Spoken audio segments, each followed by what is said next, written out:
नमस्कार साथियों, आप सबका पुनः स्वागत है श्रद्धा वेद पुराण में। तो आज हम लोग डिस्कस करेंगे श्रीमद् भगवद गीता अध्याय 7 श्लोक अर्थ 20।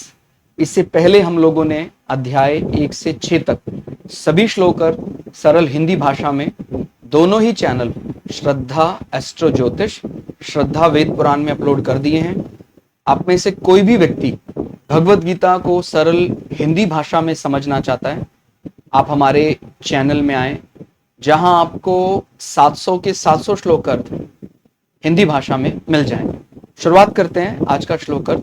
भगवान श्री कृष्ण अर्जुन को समझाते हुए कहते हैं, उन भोगों की कामना द्वारा जिनका ज्ञान हरा जा चुका है, वे लोग अपने स्वभाव से प्रेरित होकर उस नियम को धारण करके अन्य देवताओं को भजते हैं अर्थात पूजते हैं।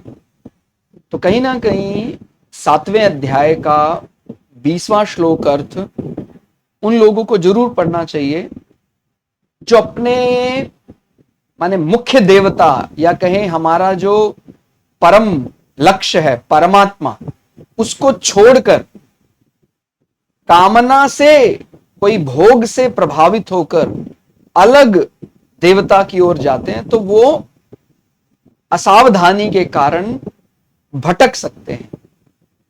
और भगवान ने जिस प्रकार से यहां भी बताया कि भाई परमात्मा से भी कोई ऐसा कामना पूर्ति में कोई कमी नहीं है, लेकिन परमात्मा से कामना पूर्ति और किसी और भोग कामना को किसी अन्यत्र देवता से कामना पूर्ति में एक अंतर है कि भाई हम अपने पिता से जो कामनाएं करेंगे उसमें मुख्य जो भाव रहेगा वो सत्व भाव रहेगा। लेकिन हम कोई हमारे पास कहीं से धन आ गया तो हम किसी विक्रेता से जो कामना करेंगे, किसी दुकानदार से जो कामना करेंगे, उसमें तमस भाव की मुख्यता ज्यादा हो सकती है, क्योंकि वो उसमें एक प्रकार का पिता से जब हम कुछ प्रार्थना करते हैं तो एक प्रकार का आदर सम्मान वहां है। तो परमात्मा से कामना करना ज्यादा न्यायोचित है। तो उसमें कामना में भोग नहीं आएगा, उस कामना में योग ही आएगा। और इसके अतिरिक्त कोई और देवता जो कोई आप भोग की कामना के लिए उसका उपासना कर रहे हैं तो एक विक्रेता की तरह हो जाएगा कि भाई आपने जो बताया मैं उसी प्रकार से करूंगा, आप मेरी बस ये बात पूरी कर दीजिए, चाहे वो पूरी तरह तामसिक भी हो, तो उसमें हमारा कल्याण तो नहीं होगा। ठीक हो गया। तो ये बात समझनी चाहिए कि आराधना मतलब केवल आराधना नहीं है। आराधना मतलब परम पिता परमात्मा की आराधना। ऐसे तो व्यक्ति और देवताओं, आपने सुना होगा कई तांत्रिक साधनाओं में व्यक्ति लिप्त हो जाता है और कहने को वो भी तपस्या कर रहा है, लेकिन वो उनको भजते भजते वैसा ही हो जाता है। तो माने अगर हम उसकी अगले योनि की भी बात करेंगे, मुक्ति तो उसको मिलने वाली है ही नहीं, क्योंकि उसने कोई बड़ी भोग कामना से उस देवता को प्रसन्न करने के लिए अलग प्रकार के अनुष्ठान किए हैं। मुख्य लक्ष्य उसका मुक्ति नहीं था।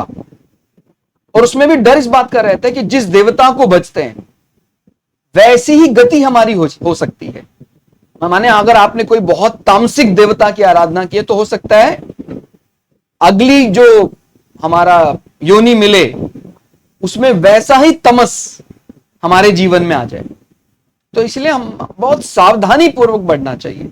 ठीक हो गया। तो क्या लिखा है, उन भोगों की कामना द्वारा, अलग अलग प्रकार के। यदि एक बार फंस गए इंद्रिय आकर्षण में, इंद्रिय के विषयों में फंस गए, तो बस उस भोग की कामना द्वारा जिनका ज्ञान हरा जा चुका है, तो हमारा विवेक हर लेता है। वो जब एक बार सामने कोई भोग की कामना आती है, भाई वो मैं पाके रहूंगा, तो उसका वास्तविक लक्ष्य वो भूल जाता है, मैं आया क्यों था। इसलिए बार बार गीता का 7वें अध्याय का 20वां श्लोक पढ़कर व्यक्ति सावधान हो सकता है। भटकना नहीं है हमें। संसार में बहुत आकर्षण आएंगे, तो आपकी स्थिति वैसी ना हो जाए, तो उन भोगों की कामना द्वारा जिनका ज्ञान हर लिया गया है, वे लोग अपने स्वभाव से प्रेरित होकर उस नियम को धारण करके अलग अलग प्रकार के, फिर वो उसके भोग की कामना के लिए कोई नियम बताया गया है, ऐसे करें वैसे करें, तो फिर वो पाप और कहने को वो कोई पुण्य ढोने लग जाता है। ठीक हो गया? तो इससे सावधानी पूर्वक बचना है, करके अन्य देवताओं को भजते हैं अर्थात पूजते हैं। तो जहां तक संभव हो 7वें अध्याय के 20वें श्लोक अर्थ से हमें यह समझना है कि क्या नहीं करना चाहिए।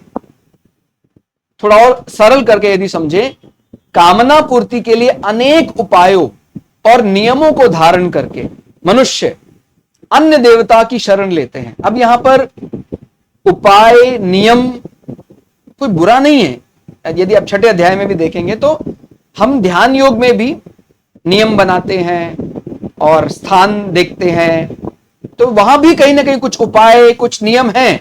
ध्यान करेंगे तो कैसा आसन होना चाहिए, कुशा का आसन होना चाहिए, उस पर ऊपर वाला कपड़ा मखमल का होना चाहिए, वो सब है उसमें। लेकिन वहां पर जो हमारी भावना है परम पिता से मिलन की है, परमात्मा को जानने की है, यहां पर भोग कामना, तो जब हमारा इनिशिएटिव ही भोग कामना, तो चाहे भोग कामना को लेकर आपको कोई बहुत बड़ा यज्ञ भी होता दिखाई दे रहा है, वो अंततोगत्वा परम शांति परमानंद तो नहीं दे सकता है।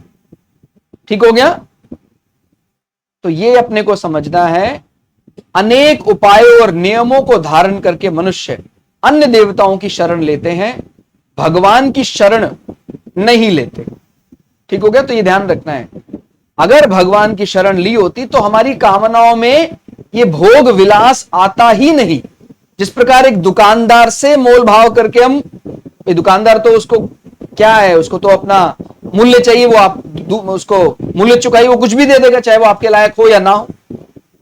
तो ऐसे ही समझिए, जो सामान्य कोई तामसिक या राजसिक देवता की उपासना कर रहा है अपने मन से, तो आपके हित के लिए नहीं है या है वो आप नहीं जानते हैं, वो तो दे देगा आपको। बाद में फिर कहीं आपने जो बड़ी मुश्किल से आपने आपको मनुष्य जीवन के लायक बनाया था, पता लगा वहां से भी वो नीचे गिर गया। तो पिता के साथ कुछ संवाद करना, पिता के साथ कामना करना, परमात्मा के साथ कामना करना के समान जैसा होगा। और किसी विक्रेता, किसी दुकानदार से कोई मोल भाव करना, वो कि एक सामान्य कोई तामसिक या राजसिक देवता से कुछ डिमांड करने जैसा हो। ठीक हो गया? तो ये आपको बात समझ में आ रही होगी। कहने का तात्पर्य है कि देवताओं को भगवत स्वरूप नहीं मानते, प्रत्युत उनकी अलग सत्ता मानते हैं। इससे उनको नाशवान फल ही मिलेगा। कुछ भी मांग ले वो, उसका नाश तो निश्चित है। ठीक हो गया? अगर वे देवताओं की अलग सत्ता ना मान के उनको भगवत स्वरूप ही माने, तो उन्हें नाशवान फल नहीं मिलेगा, परंतु अविनाशी फल मिल जाएगा। तो अपनी कामनाओं को सत्व की ओर झुकाएं और परमात्मा से मांगे। दिक्कत यह है, जब हम भोग की कामना करते तो परमात्मा से कैसे मांग सकते? वहां तो पूरी तरह व्यक्ति सत्व से प्रेरित होता है, तो वहां पर कैसे वो भोग की कामना मांगेगा? तो इसका अर्थ है कि भाई वो कामना त्याग देनी चाहिए। ठीक हो गया? प्रारब्ध से अगर व्यक्ति को अच्छा पार्टनर मिल गया है, अच्छा रहन सहन मिल गया है, कोई राजसिक भोग मिल गया है, कोई बात नहीं, लेकिन उसका आदि नहीं होना चाहिए, उसको कि उसका आदि हो गया, उसका एडिक्ट हो गया, ऐसा नहीं होना चाहिए। ठीक है? तो अलग अलग प्रकार के भोगों की कामनाएं व्यक्ति को अलग अलग देवताओं की ओर आकर्षित करती हैं। इस प्रकार व्यक्ति अपने वास्तविक लक्ष्य मुक्ति से भटक जाता है। इसलिए उसे हर कामना में केवल परमात्मा को ही रखना चाहिए और कामना केवल शुद्ध होनी चाहिए। कामना शुद्ध होने का अर्थ होगा, जिस प्रकार बालक अपने पिता, ठीक हो गया, पिता को आप परमात्मा स्वरूप मानकर यदि कोई कामना कर रहे हैं, से जो कामनाएं करेगा उसमें सत्व अधिक होगा, उसका झुकाव उस कामना का सत्व की ओर होगा। परंतु बालक जब यदि किसी विक्रेता, किसी दुकानदार से बात करेगा तो हो सकता है वो किसी तामसिक या रासिक देवता से कोई मोल भाव कर रहा है, उसको तो जो मूल्य चाहिए वो दे देगा, मूल्य चुकाई वो दे देगा, चाहे आपके लायक हो या ना हो। से कोई कामना करेगा तो उसमें तमस बल ज्यादा प्रतीत हो सकता है, उससे आपका अहित हो सकता है, बहुत बड़ा आपके लिए वो जीवन में बाधा खड़ी कर सकता है। ठीक हो गया? तो अपने को ध्यान रखना है कि हमारी कामनाओं को भोग से लिप्त ना करें। यदि हमारी कामनाएं पूरी तरह सत्व से प्रेरित होंगी तो हम परमात्मा से भी मांग सकते हैं। अपने को अलग देवताओं की जरूरत तब पड़ती है, आपने इस प्रकार कहते सुना होगा ना, भाई मैं इसको सम्मोहित करना चाहता हूं। इस प्रकार की तो कामना सुनने में ही गलत दिखाई देती है। भाई आप उसको उसके विचार अनुसार तो जीत नहीं पाए, जैसा उसका विचार, जैसा विवेक था वैसे तो बन नहीं पाए, अब आप उसको सम्मोहित करना चाहते हैं। ठीक हो गया? बोलते मैं इसको कोई माया जाल में फंसा दूंगा, मैं इसको इंद्रजाल में फंसा दूंगा, मैं कोई तामसिक यज्ञ करके इसको अपने आकर्षण में लगा दूंगा। तो ये तो सोचने में ही गलत प्रतीत हो रहा है। और आपको मरणोपरांत, माने सदगति तो आपकी वैसे ही चली गई, आपने जब इस प्रकार की कामना करके कोई अनुष्ठान कर दिया, और आपको मरणोपरांत भी उन्हीं प्रकार के तामसिक देवताओं के लोकों में ही जाना पड़ेगा, जहां आपको अशांति के अलावा कुछ नहीं मिलेगा। तो इसलिए बहुत सतर्क होके किसी कामना को बढ़ाना चाहिए।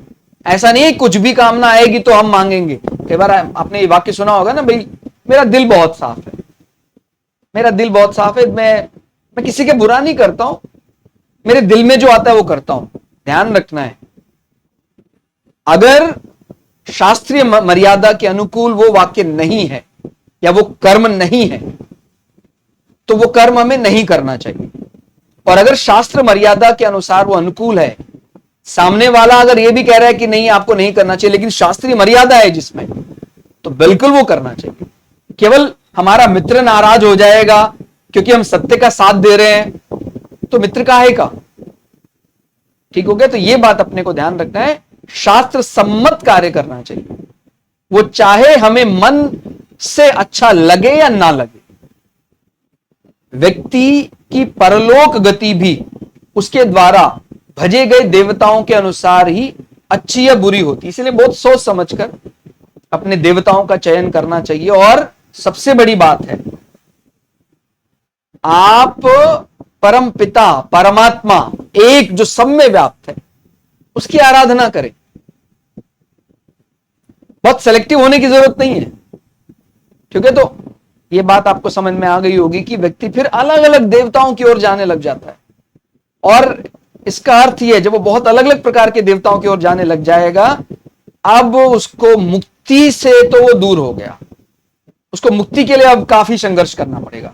उसने मुख्य लक्ष्य केवल अर्थ और कामना पूर्ति ही बना लिया, जो मैं बार बार बताता हूं हमारी मुक्ति का बाधा बन जाती है। फिर शुरुआत हमने की थी धर्म यानी एक प्रोटोकॉल फॉलो करेंगे, नियम मानक प्रक्रियाएं, उसके हमें मोक्ष मिल जाएगा। लेकिन क्योंकि तुरंत मोक्ष नहीं मिल सकता, इसीलिए बीच में रहेंगे तो अपने को अर्थोपार्जन भी करना पड़ेगा और शरीर की कामना पूर्ति भी करनी पड़ेगी। लेकिन व्यक्ति भूल क्या कर बैठता है, उसको लगता है कि यार मुक्ति तो अभी दिख ही नहीं रही है, अर्थ और कामना पूर्ति तो लौकिक संसार में दिख रहा है, तो उसी को वास्तविक सच मानने लग जाता है और उसी में फंस जाता है वो, अर्थ और कामना पूर्ति में। तो ये आपको कहीं ले जाने वाला नहीं। आपका लक्ष्य यही है, धर्म का पालन करे जिससे आपको मुक्ति मिल जाए। लेकिन वो क्या कर रहा है? धर्म का पालन कह रहा है मैं करूंगा ताकि मुझे अर्थ और कामना पूर्ति मिले, बस। तो वो धर्म फिर अधर्म बन जाएगा। ठीक हो गया? तो आप समझ रहे हैं वो किस प्रकार उसको अर्थ और कामना पूर्ति में फंसाएगा, तो फिर उसका लोक परलोक भी बिगड़ सकता है। इसलिए जो धर्म मुक्ति की ओर लगाए वही उस वास्तव में धर्म कहा जाएगा। ठीक हो गया? तो 7वें अध्याय के 20वें श्लोक में फिलहाल इतना ही।